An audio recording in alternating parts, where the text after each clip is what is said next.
There is one question that deeply pains many parents when they hear it. When did my child start drifting away from me? The strange thing is, almost no one can remember the answer. There was no specific day. There was no argument big enough. There was no event that shook the entire family. Everything happened like a clock running very slowly, so slowly that you did not notice it.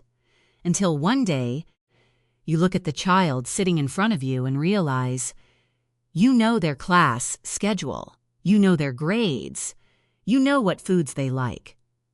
But you no longer know what is happening inside their heart. And that is the most frightening distance of all. Not a geographical distance, but a distance between inner worlds. The story begins with a birthday cake.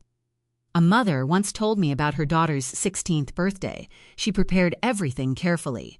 The cake, the gifts, the dinner. All her daughter's favorite foods. Everything was perfect. But when the party ended, she felt something very strange. Her daughter smiled, said thank you, hugged her mother, took photos. Nothing was wrong. But everything felt like a ritual being completed, not like genuine joy. That night, she accidentally saw a status update her daughter had posted to her close friends group. I wish someone would ask how I'm really feeling. The mother burst into tears. Because she realized, for many years she had always tried to do so much for her daughter. But she had very rarely stopped to step into her daughter's emotional world. That is a mistake many parents make. We take care of our children's lives, but sometimes we neglect their inner experiences. Mistake number 1. Confusing responsibility with connection. Many people believe, I've sacrificed so much. I've done everything for my child. I've never neglected my child. All of that may be true. But in developmental psychology, there is an important truth. Children do not only need to be cared for. They need to feel understood. Those are two different things. A child may be driven to and from school every day, given good food, sent to a good school, fully cared for, and still feel lonely. Why? Because physical presence is not the same as emotional presence. There are families who are together every day, but never truly meet one another. They exchange information, not their souls. Have you finished your homework? How was your test score? What time do you have class tomorrow? That is managing life, not connecting.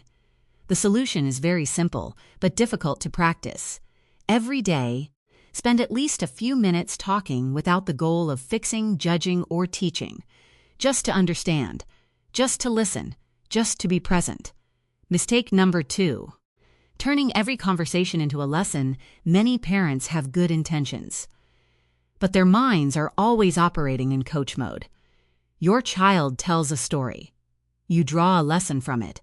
Your child shares a struggle. You offer a solution. Your child talks about disappointment.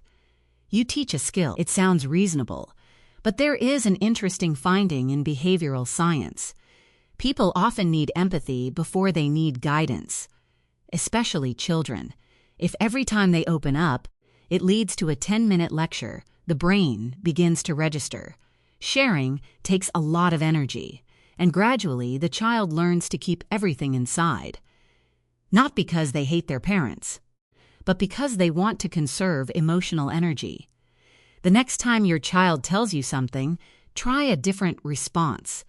That sounds really difficult. How did you get through that? I'd like to understand more. Those 3 simple sentences can sometimes be more powerful than an hour of advice. Mistake number 3. Focusing too much on achievement. There is a very common psychological phenomenon. When children feel that their value is tied to results, high grades, awards, success, achievements. At first, this may seem motivating, but over time, it creates an invisible fear. What if I fail? What if I'm not good anymore? What if I disappoint my parents? When that fear becomes large enough, the child begins to hide the imperfect parts of themselves. And that is when authenticity disappears.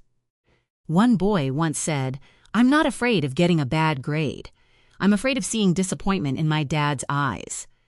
That sentence leaves many people silent.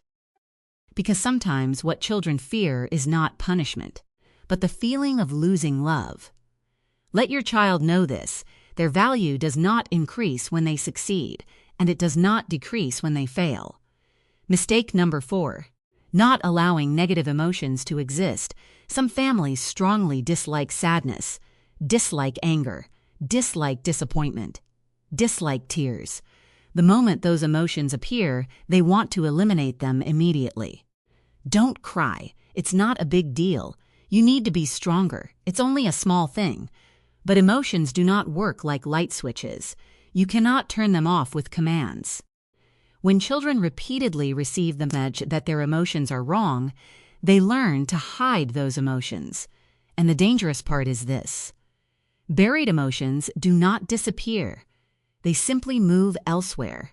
They may become anxiety. They may become stress. They may become disconnection. A healthy child is not a child who is always happy. It is a child who is allowed to experience the full range of their emotions. Mistake number 5. Forgetting that your child is growing into a separate human being. When children are young, parents are their entire world. But then a stage arrives. They begin building a world of their own interests, their own opinions, their own friends, their own dreams. This is not betrayal. This is normal development. But many parents unconsciously see it as distance, and they respond by holding on more tightly, controlling more, intervening more. The irony is, the tighter you hold on, the more your child wants to break free. Because the need for independence is a natural part of growing up. Psychologist Edward Desai pointed out that human beings have 3 core psychological needs: connection, competence, and autonomy.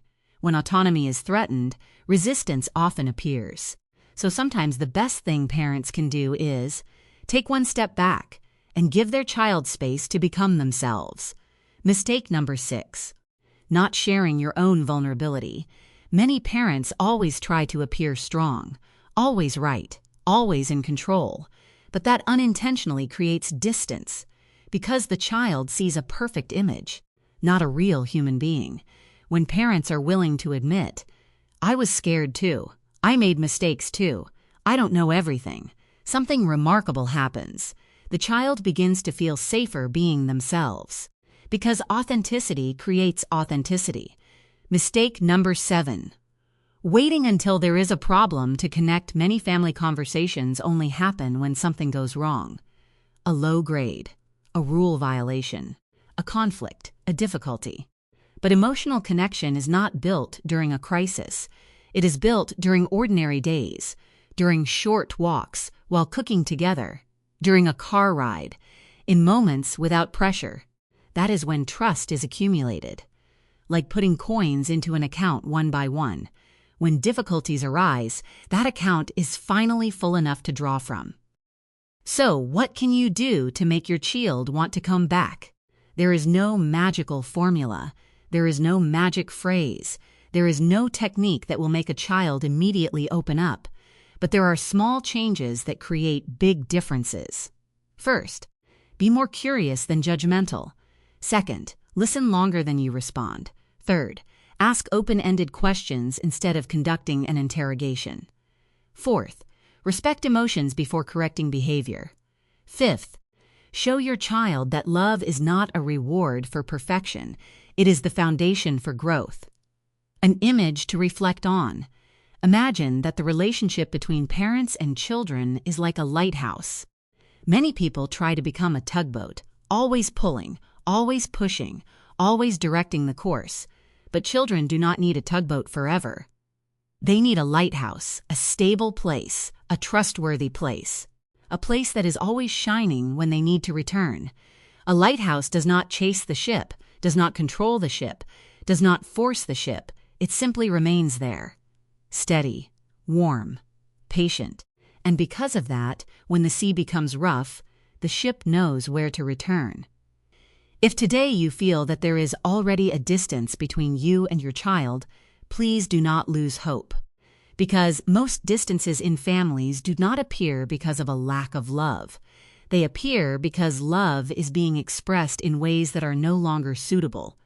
The good news is, what is created through thousands of small moments can also be healed through thousands of small moments. One sincere question, one moment of complete listening, one unconditional hug, one timely apology, one genuine presence. You may not see results tomorrow. Your child may still speak very little. Your child may still keep their distance. But do not measure change by what you hear. Measure it by the sense of safety you are building. Because deep inside every child, no matter how old they are, there is always a very simple desire to be seen, to be understood, to be loved without having to prove anything. And sometimes, the most important moment in a family is not when parents successfully teach their child something, but when the child realizes, at last, I have a place where I no longer need to pretend.